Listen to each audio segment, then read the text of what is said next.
আসসালামু আলাইকুম ওয়া রাহমাতুল্লাহ।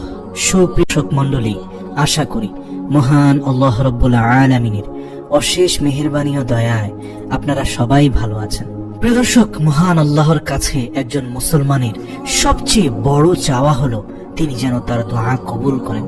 মানুষ মনে মনে মহান আল্লাহর নিকট অনেক দোয়া পাঠ করে থাকে, অনেক চাওয়া, অনেক ধরনের আকুতি মিনতি করে থাকে, কিন্তু অনেকেই জানে না কিভাবে দোয়া করলে আল্লাহর নিকট সেই দোয়াটি অধিক গ্রহণযোগ্য হবে।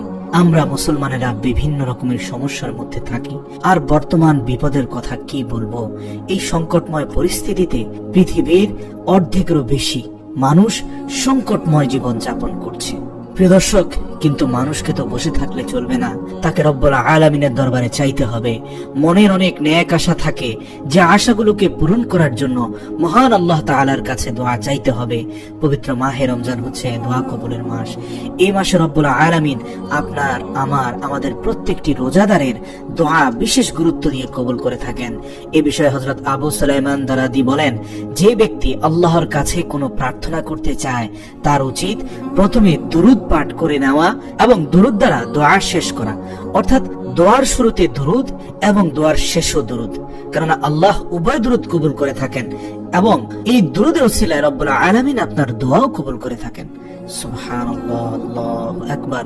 তার মানে বন্ধুরা, আপনি যদি আল্লাহর কাছে কোনো দোয়া চান, সে দোয়া শুরু করার আগে একবার দুরূদ শরীফ পড়ে নিন এবং আল্লাহর কাছে দোয়া চাওয়ার পরে শেষে একবার দুরূদ শরীফ পড়ে নেন। আল্লাহ তাআলা বলেছেন উভয় দুরূদ কবুল করে থাকেন। রাসূল সাল্লাল্লাহু আলাইহি সাল্লাম বলেছেন, যখন তোমরা আল্লাহর নিকট চাও তখন আমার প্রতি দুরূদ পাঠ করো। আল্লাহর শান এরূপ নয় যে কেউ তার কাছে দুইটি জিনিস চাইলে একটি পূর্ণ করবেন এবং অপরটি পূর্ণ করবেন না। সুবহানাল্লাহ। তাহলে আমরা খুব সহজে বুঝতে পারছি অত্যন্ত গুরুত্বপূর্ণ কৌশলটি হচ্ছে, যখনই দোয়া করবেন তখন দোয়ার আগে পরে দুরূদ শরীফ যুক্ত করে নেবেন, ব্যাস হয়ে গেল। দুরূদ তো আল্লাহ অবশ্যই কবুল করবেন, আর আল্লাহ যখন আপনি দুরূদ কবুল করবেন তখন তার সাথে দোয়াটিও কবুল করে নেবেন। সুবহানাল্লাহ। তাই আলোর পথের ভাই ও বোনেরা, আজকে এই ভিডিওতে আলোচনা করব যে সূরাটি যদি আপনি 3 বার পাঠ করে নেন, আল্লাহ তাআলা আপনার মনের নেক আশা পূরণ করবেন। তো চলুন সেই সূরাটি কিভাবে কখন পড়তে হবে আমরা জেনে নেই। রাসূল সাল্লাল্লাহু আলাইহি সাল্লাম বলেছেন, সূরা ইখলাস 3 বার পাঠ করে আল্লাহর দরবারে দোয়া করলে আল্লাহ সেই বান্দার নেক আশা পূরণ করে থাকেন। সুবহানাল্লাহ। তার মানে বন্ধুরা, আমরা এশার নামাজের পর প্রথমে একবার দুরূদ শরীফ পাঠ করব, তারপর এই সূরা ইখলাস 3 বার পাঠ করব। পবিত্র মাহে রমজানে এশার নামাজের পর তারাবি আদায় করে, সালাতুল বিতর আদায় করে, তারপর সূরা ইখলাস 3 বার পাঠ করব এবং তারপর আল্লাহর কাছে দোয়া চাইব।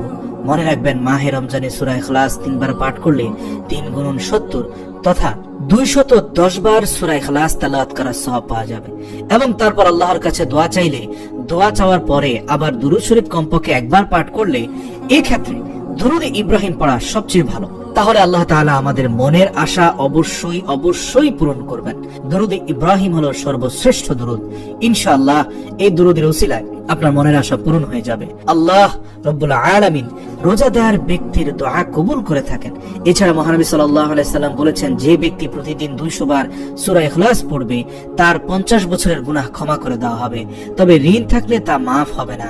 সুবহানাল্লাহ।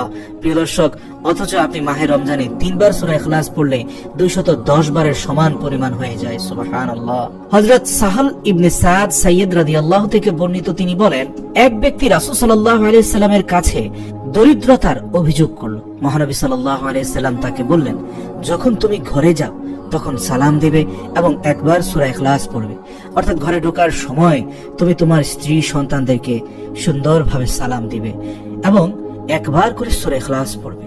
সুবহানাল্লাহ। এই আমল করার ফলে কিছুদিনের মধ্যেই তার দরিদ্রতা দূরীভূত হয়ে যায়। কুরতুবী হাদিস নম্বর 20 অধ্যায়ের 185। আশা করি আজকের এই আলোচনায় আপনারা অবশ্যই উপকৃত হয়েছেন।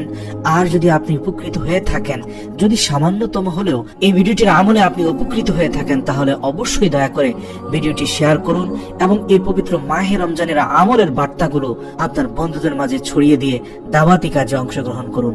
ইনশাআল্লাহ আল্লাহ আমাদের সাহায্যকারী এবং আমাদের আমলগুলো কবুলকারী। তিনি আমাদের ডাক শুনেন, তিনি আমাদের ডাকে সাড়া দিয়ে বিপদগ্রস্তদের সাহায্য করেন। ওমা তৌফিক ইল্লা বিল্লাহ।